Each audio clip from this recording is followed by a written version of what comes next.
everybody! Welcome! We are here today because we wanted to talk about the music video we made that's premiering this week. And for those who may not know, I made an album and released it in February called Insomni. And this music video is the soundtrack of this music video is two songs off of that album. So it's technically a medley. And it's been a bit of a secret until like right now. So super stoked for everybody to finally see it. This has been in the works for, well, we shot it in February. We started talking about it seriously in October. But fun fact, Daniel and I actually went to high school together in Charlotte, North Carolina, and we've been talking about making a music video the whole time ever since. So it's finally happened. Yay. At long last. At long last. Do you mind if I read your bio? Go nuts. Cool. Daniel Rosenberg has worked as a compositor in the film and television industry since 2014. He has worked on shows such as Marvelous Miss Maisel and Gilded Age, giving him a sharp eye for period styling and theatricality. As a director, he is deeply influenced by pre-digital masters such as Ken Russell and Chuck Jones. He is based in Western NC, where he is the chief pixel wrangler for Boy Howdy. So what is Boy Howdy? Is that a production company? Yeah, so I've spent most of my career as like an in the trenches artist, and Boy Howdy is my personal studio. So for projects that aren't necessarily like it's a commercial or a show thing, so it's kind of my personal creative studio. Yeah, this is like your Imaginarium. Yep, that's Cool. exactly what it is. Love it. So yeah, even though I released the album in February, the same month that we started shooting this, you heard it back in October. We had a little VIP album listening party, and I'm curious why you chose these particular songs. So going into the listening, you knew we were going to make a music video together. And I just kind of said, have at it. Like, go ahead, pick your favorite, or not necessarily favorite, but the one that inspires you to make a video. So why those songs? So they were perfect for three reasons. One, I'm just a sucker for the kind of multi-song music videos a la Missy Elliott. I've always thought that's such a cool way to be able to like explore something just a little further and stretch it out a little further. Totally. They were both short enough to be manageable.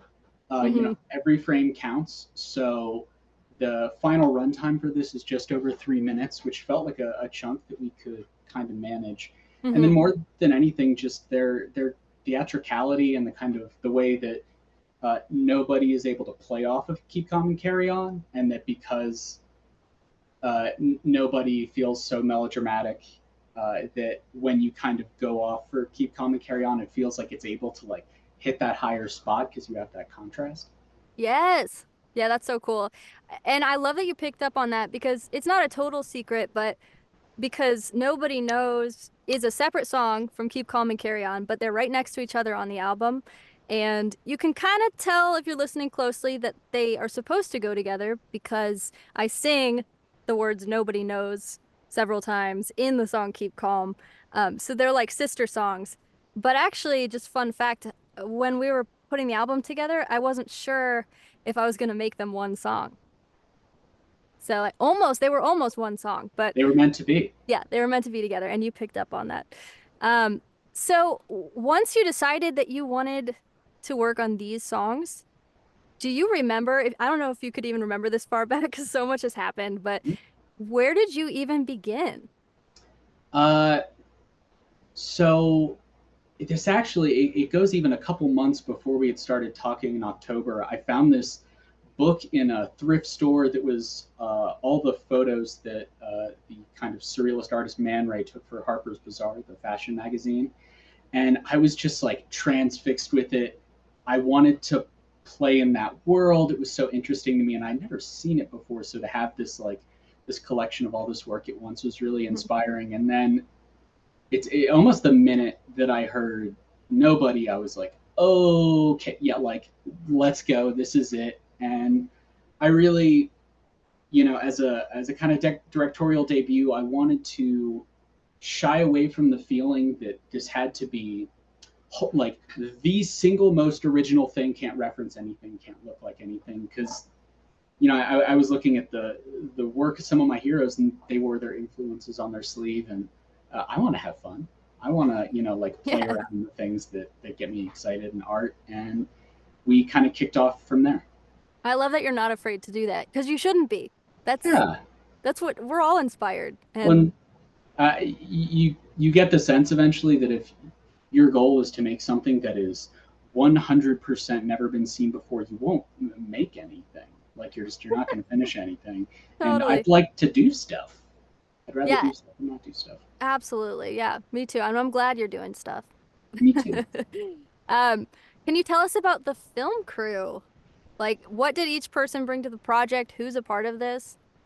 Absolutely. So to start with myself, I was director, and then I kind of took the technical aspects of like the actual getting an image into the camera, largely for budget reasons, and I kind of have a generalist background, so I know enough to kind of get us there. So I was grip, so I was setting up lights, and then I was operating the camera. Uh, the absolute hero on this project is my partner Zoë Lotus.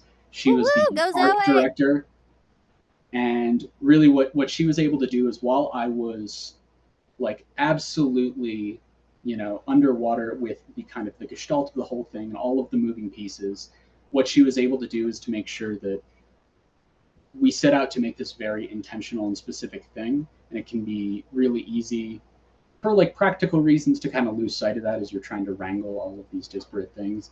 That she was able to kind of provide this north star, and she has this really sharp eye for just making sure that as we moved through the process, starting from the storyboards she illustrated through kind of her having eyes on the rest of the project, in addition to being a designer animator, it Mm-hmm. was able to keep us really focused, and I think is one of the reasons things feel so cohesive. Totally.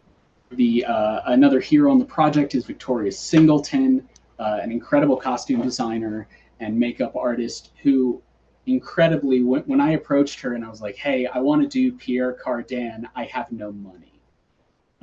She was in all rights to be like, "You're nuts," but she was totally down for the challenge. And what she ended up doing was not only like incredibly on brief, she was on the exact same page. She had been looking at his work a bunch prior to me even talking to her, but that she was able to do it in a way that was like very practical and budget conscious is heroic, I and know. really That amazed made me too. this project happen.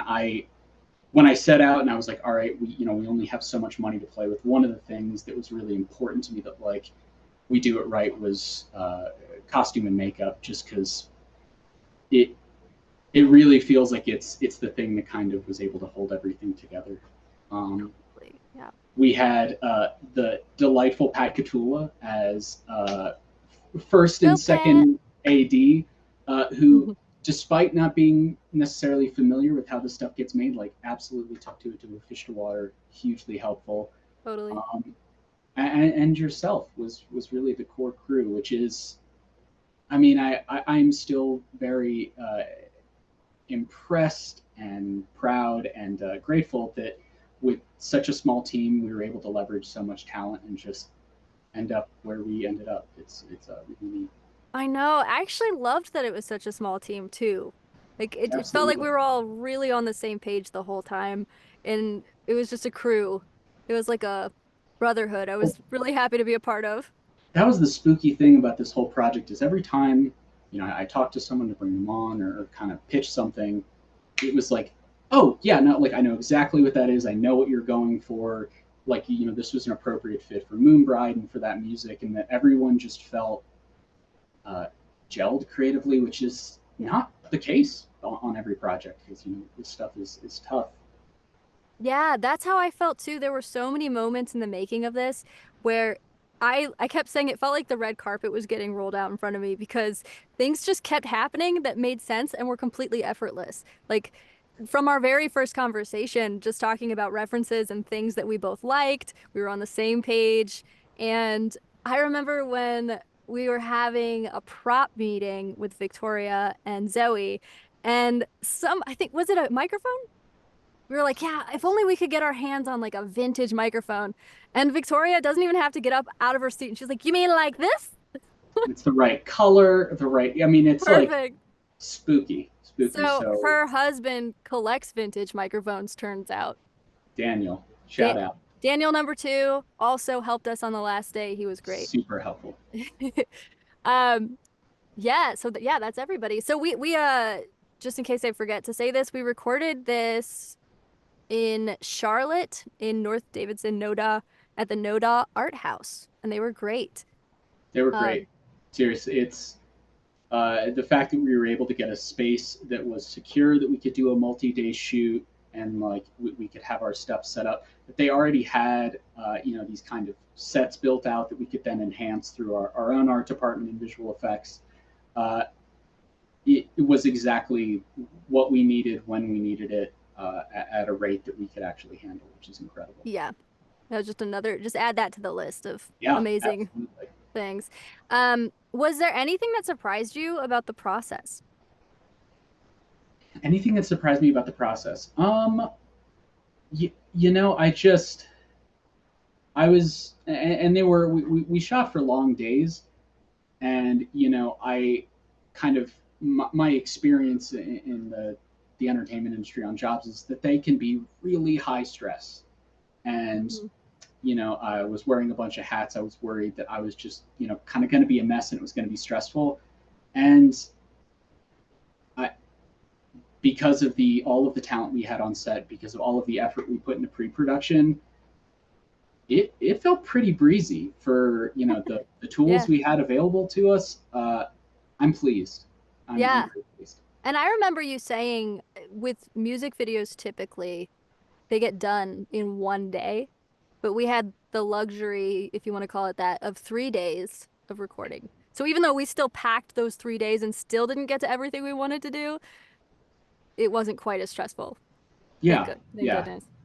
and I think also that's even when a truck knocks out the power to your building, Oh yeah, I forgot about you that. know, uh, I showed up with enough batteries. We were able to get generators from folks' family in town, and ultimately we were able to kind of pivot. And I think we didn't lose any shooting time. We ate a sandwich, and then we got right back to it in the parking lot. And Yes. I the fact that everyone was cool as a cucumber, and we just okay, we don't have power right now. Let's kind of do things as we need to do them. And I'm really pleased with how the work that got shot during the power outage looks. Like you wouldn't know, I don't Yeah, think. that was for reference the scene where I'm standing in a black turtleneck with a white bandana in front of a wall, a like a what do you call that? A Ivy? bush, an ivy wall. And also amazing work. Look closely and you'll see flowers growing. I have no idea how you did that. The I'm not a huge fan of the magic of visual effects. That might have been the magic of visual effects and a little bit of 3D. Yeah, we didn't do that during the power outage, but still, it was cool. We like rolled this entire fake ivy wall outside, like down a ramp and filmed it outside, and we actually got natural light. And so it worked out. Uh, so I asked a couple people, there's a select few people who have seen the music video before it came out, and I asked them for if they had any questions. So this is from Joe. This video has a mid-century aesthetic. What do you like about that period of creativity? Uh, there's this, especially like the MGM musicals, and like Singing in the Rain is all over this video. I've been obsessed since I was a toddler. Like it it's branded onto my brain, like every frame of that movie. And there's this thing about those movies that are so earnest, that Hmm. is so charming, and that you know I just think that sometimes with like a more contemporary musical where we're trying to like, oh, like all of this needs to feel grounded in logic, and like, where is this person singing, why are they singing, that Yeah. just allowing a beautiful thing to happen, leaning into like the dance and performance and the kind of the production design being just more theatrical generally. Hmm. Uh, I just is not a thing you necessarily see a ton at this point in any space. I think it's really That's nice. true. It's true. This is from Cam. For me, actually, which look was your favorite, or do you think best represents Moon Bride? That's tough, but I'd have to go with the showstopper, which is the white dress. It's I should do a separate Q&A with Victoria and with Zoe, but she That was inspired by Moon Bride and like this it's like part wedding dress, part 60s, part astronaut. I mean, I was amazed with what she created. it's I I was bowled over when she sent the first pics, and Yeah. not only that it's made out of this like kind of laminate cotton like quilting batting. So Hmm. it was both this like very like doable and like affordable material to work with, and Hmm. the way that it caught light, especially during the neon sequences, uh, Yeah. killed it, incredible work. That and once we put the whole look together for the first time, so she made like a halo crown wedding veil type thing. Um, Zoe had some amazing, what are those Zoe's earrings? From Mm-hmm. like her grandmother or something. Mirrors, like just look at it. And then go-go boots that I ordered online. And once I put all that together with the hair and makeup, I think everyone was just like, ugh. It was like full Barbarella. Like I just Yeah, in love, absolutely yeah, knocked it out of the park. hands down.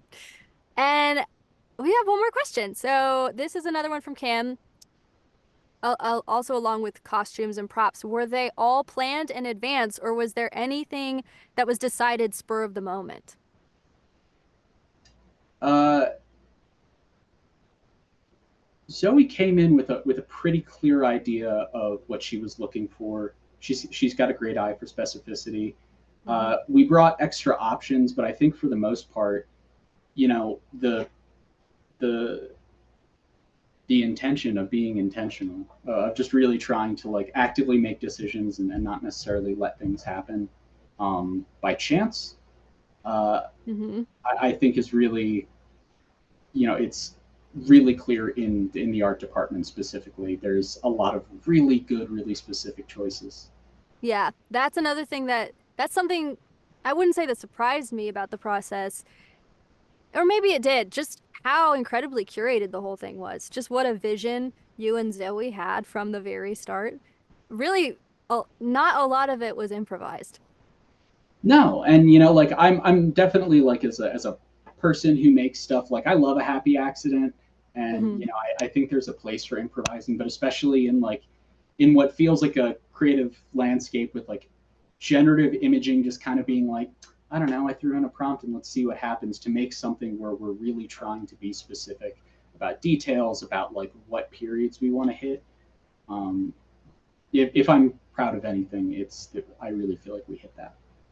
Yeah, totally. Well, Daniel, thank you so much My for pleasure. making such a beautiful piece of art and for doing this Q&A. Um, Everybody, thank you for watching. Nobody Knows, Keep Calm and Carry On will be available on YouTube and Vivo Wednesday, July 10th at 6 p.m.